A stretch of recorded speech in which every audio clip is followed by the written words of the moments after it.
El Paso, Texas, a scene of raw violence tonight. Authorities confirm 20 people are dead and more than 24 wounded by a rifle-toting killer who opened fire at a Walmart.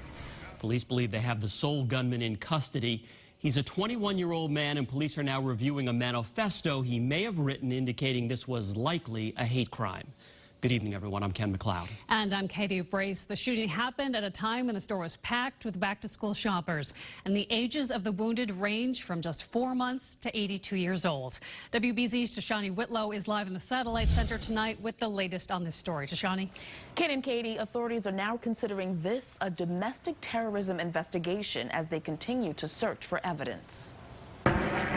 Police say 21-year-old Patrick Cruces walked into a busy Walmart and opened fire, killing at least 20 people and injuring 26 others.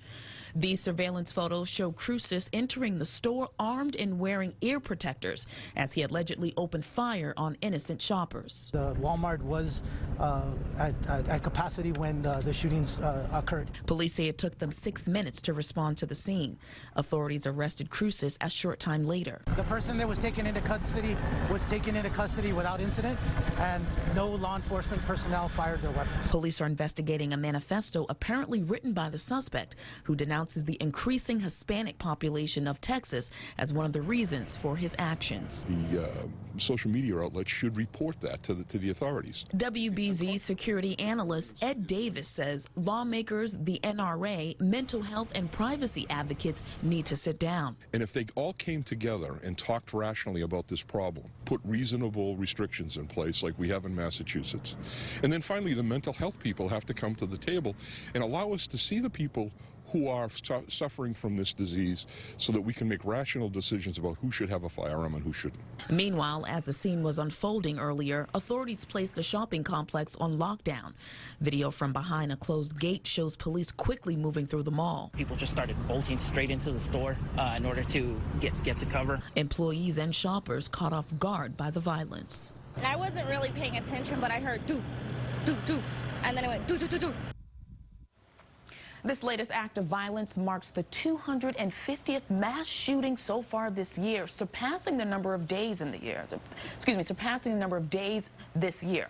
In the wake of the most recent violence, Democratic presidential hopeful and El Paso native Beto O'Rourke is canceling campaign events to return to El Paso. And the Satellite Center, Tashanea Whitlow, WBZ News. Tashanea, thanks. Massachusetts Senator Elizabeth Warren tweeted about the shooting, saying, quote, "The news out of El Paso is devastating. I'm heartbroken for the victims and their families. Far too many communities have suffered through tragedies like this already. We must act now to end our country's gun violence epidemic." And Governor Baker tweeting about the shooting as well, saying horrified and saddened to learn of the devastating shooting in El Paso. While no words can provide solace for those who lost loved ones to this senseless violence, Massachusetts joins the entire nation in praying for the victims, families, and the entire community. Stay with CBS and WBZ News for the latest on this story. You can get all the latest information online as well at cbsboston.com.